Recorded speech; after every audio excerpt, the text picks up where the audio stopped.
Welcome to another episode of Otaku Don. I am the host with the most, aka Sleepy Melbourne, in the building. Just Charles is here. What up? And we are here to talk about One Piece chapter 1137.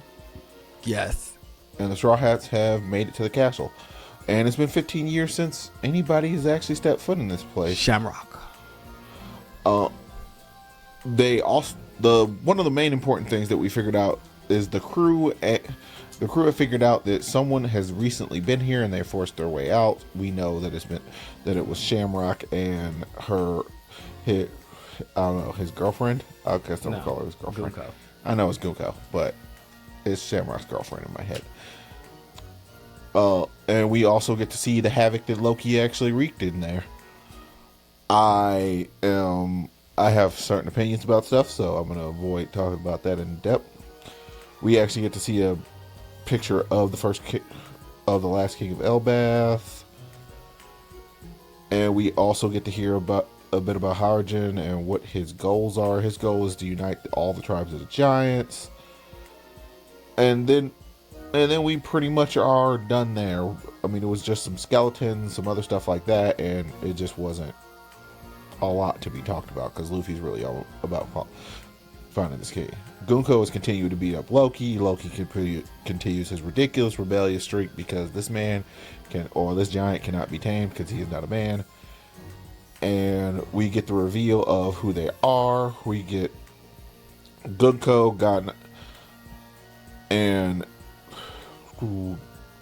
Gunko the God Knight, and Shamrock Figureland, the son of Saint Gartland, the leader of the God Knights.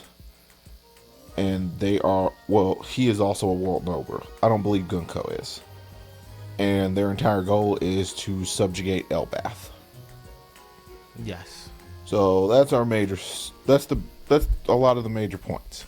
Now, how you feel about it? I think that it's weird that the king pulled off his horns.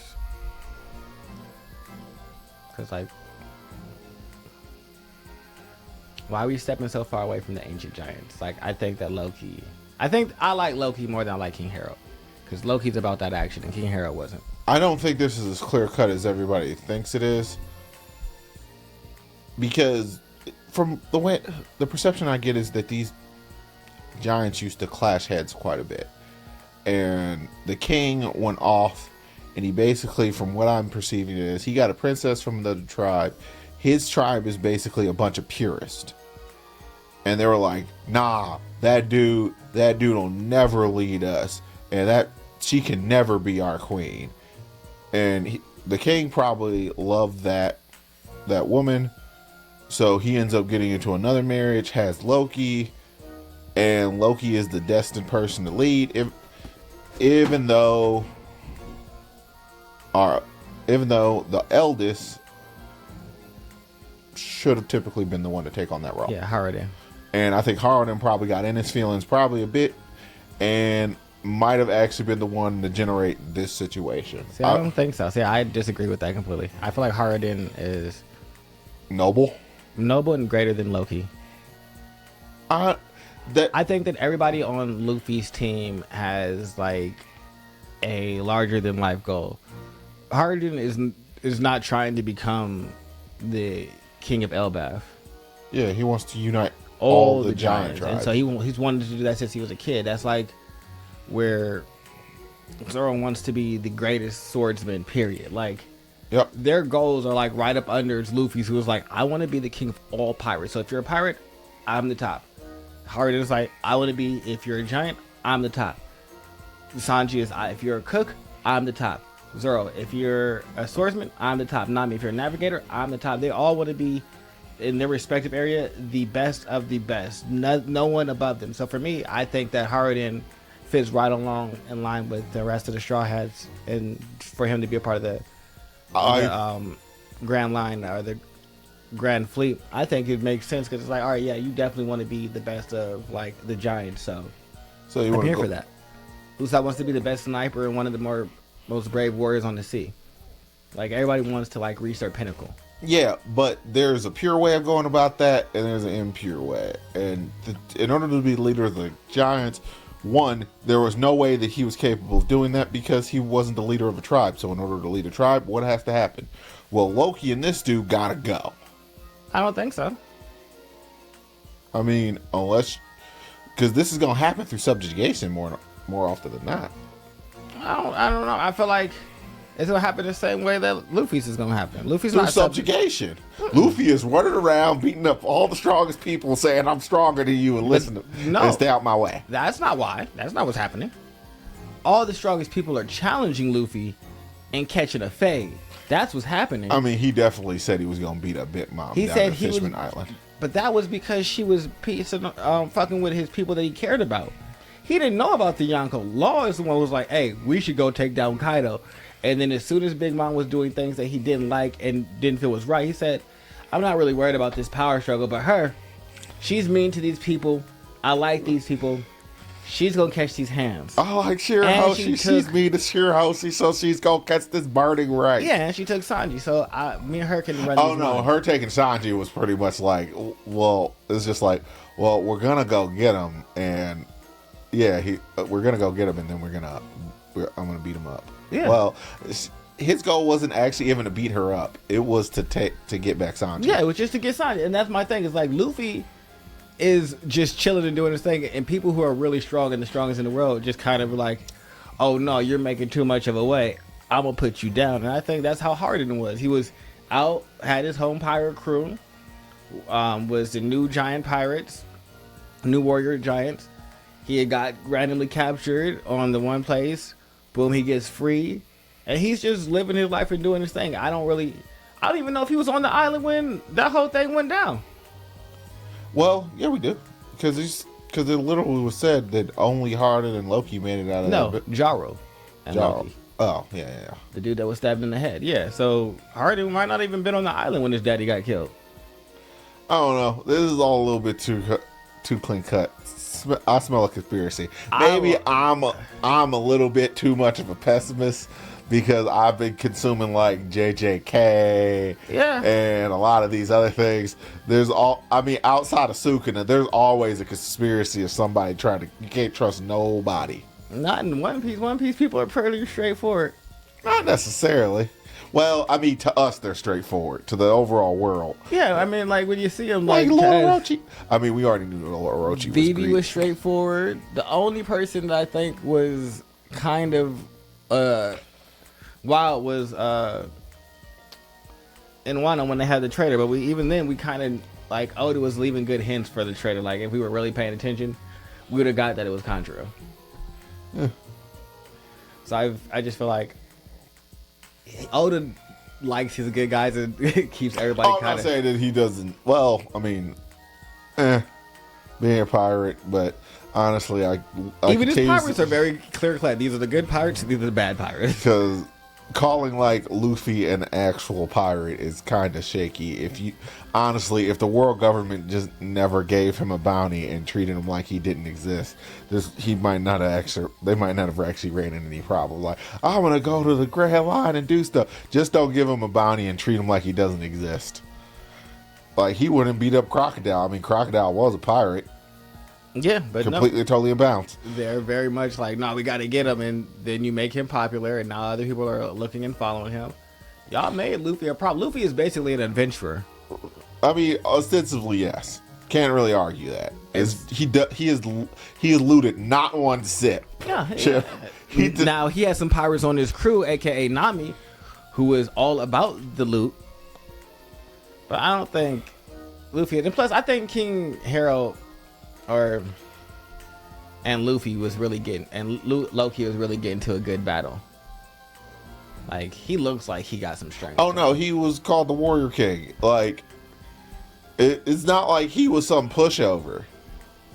This is the reason why I don't believe this is. It's either that or King Harold was not as clear cut as he came up. Because keep in mind, this is where the world government members and Fingerland and what's her face got summoned to, and from what our overall perception, when they actually got there, they had no clue where they were actually went. Well, they knew they were on Elbaf, so my thing is maybe they were like, Well, if Harold had set up the teleportation thing, then they would know that they're in his throne room. Yeah, so it means it's like, we know that he didn't necessarily set it up. So for me, I think it's kind of like how And we know Loki had to didn't get do it. close to the island for Saint Saturn to teleport onto the island. Like it's not like he teleported from Marijwa to Egghead. Might be a line of sight thing. He got close and then teleported to the thing. So maybe they have a boat that's close and then they teleported onto the island. That's the only thing that can make sense to me right now, unless we have a traitor. Oh, I feel like it might just be Oda needing a narrative way of getting them on the island that makes some amount of sense that we can't really, and he can explain it later. But whatever. Yeah. And then we end up. How you feel about this Loki situation and him just out here catching all the worst hands? Gunko's trash. Mm-hmm. I know, like, I feel like I've seen in the community all day, like, people, like, trying to give, like, Gunko credit for, like, knocking Loki out and things like that. It's like, but, bruh. I mean, that's like beating up he's tied up. What are we talking about? That is like beating up a devil fruit user in, like, sea stone cuffs. It basically don't count. Yeah, that's how I feel about this. It's like, it's cool to see her powers, but... And the fact that you haven't knocked him out and you've been beating on him for like days. And keep in mind, it don't seem like they actually come down here and feed this dude. No, he probably got his animals taking care of him. But yeah, no, she used her spike fruit to attack him. I just think that is... Oh, she really is just that devil from Demon Slayer. Like, those are just directions that she forces things to go. And she's gonna let loose a full speed kick to the right side of my face. It'll turn me sideways. Then you'll uppercut me. Thanks for giving me notice. Yeah. I mean, he knew everything that you were about to do, and none of it is actually working. It's like, maybe this is just not going to be a morally easy thing to say who was right and who was wrong. Because right now, it seems like Elbaf is kind of a small, soft target. And we also know that there are other giants out there in the world. Yes. I don't think that Loki was necessarily wrong. I don't think King Hero was necessarily right. I think that is how giants... I think that that's the one thing that we have confused. I think that that's how giants solve conflict. They went through... They had some giants diplomacy. Dory and Broggy fought for 100 years. Can't really say that you're wrong there. That they just weren't good enough to take each other out. We met them fighting, and they left, and they started fighting again. Yeah, so it's like, this is how giants solve their giant diplomacy. Yeah, whoever wins the fight is the one that was correct. And so for me, I don't think that Loki did anything wrong. I think that the way that the rest of the world views it is wrong, and I think that because King Harold was so beloved, that the giants are kind of like... Honestly, if you think about it, the giants actually aren't the ones who locked him up. Shanks was. True. They're kind of going along with it. They didn't unlock him. I think that's because they love King Harold. Also, if you're going to say the strongest rules, if Shanks is stronger than Loki, that means he runs shit, and thus we don't really have the right to intercede. True. He's locked him up, and we'll leave you locked up, and that's what that is. If you're strong enough to get out of there, you won't be locked up. But yeah, so that's why I think it. I don't think that there is a wrong or a right, but I think that this is just how giants decide things. That we met two giants who seem to be the best of friends, who were actively in Mortal Kombat. Yep. When we first met them. Slugging it out in East Blue for no particular reason. If I remember correctly. Yeah. So it's not like we haven't seen giants. How did y'all even get in the East Blue? They stopped at an island, decided that this is where we're staying to fight, and then they told the rest of the crew, y'all just go on. And they just have been fighting forever. Yeah, so it's like, all right, y'all fight all day long, go to sleep, and then do it again until one of you can vanquish the other one and make them submit. Loki happened to be stronger than his dad. This seems like the natural course of giants to me. But I don't know. Maybe I'm crazy. Oh, sad family dynamic. Yeah, but I don't think Gunko's super strong because she knocked out Loki. I want to see what Shamrock can do. I mean, it took you... You've been beating on this dude for a really long time, and then you barely knocked him out. That's like me tying you up, and then it taking me like 30 minutes to knock you out when I have like unlimited free shots. Does that even really count? I also think that it's interesting that Gunko's not a world noble. That doesn't surprise me. Most of the lackeys that are part of the world government aren't actually. But I figured that most of the God Knights might be. I mean, the God Knights are just a bunch of people who are super strong. Except or for that could just be, well, oh, Garland, they forgot to write it down. Well, no, because he wrote it for Garland. Yeah. That's why I think it was on purpose to make sure we notice that, all right, she's not a world noble, and he is. So maybe they pick orphans, kind of like how they do for other shit. Yeah. Also, I don't think world nobles use devil fruits. I also agree with that. I don't think that they use devil fruits. For some bizarre reason. I don't know why they don't use devil fruits, but it doesn't seem to be. They don't seem to be devil fruit users. Yeah, they do kind of look down on devil fruits. I mean, it's because you're literally going to get your power from something outside, and especially inside the world where it's demonstrated that all you need is a strong will and a sword in order to like make your way.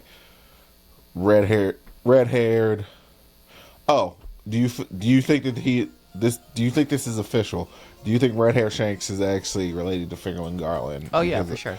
Or do you think this is just a random bait and switch? No, I'm sure that they're so it means so we got twins out here running around. Well, not necessarily twin. Siblings. For sure. Definitely siblings. Or at the very least, he's related to the Fingerling line. Yes. All right. Well, this has been One Piece, chapter 1137. Make sure you like, subscribe, and comment below. All right. Melbourne has to go get tacos. I do. Bye-bye. Goodbye. Yeah.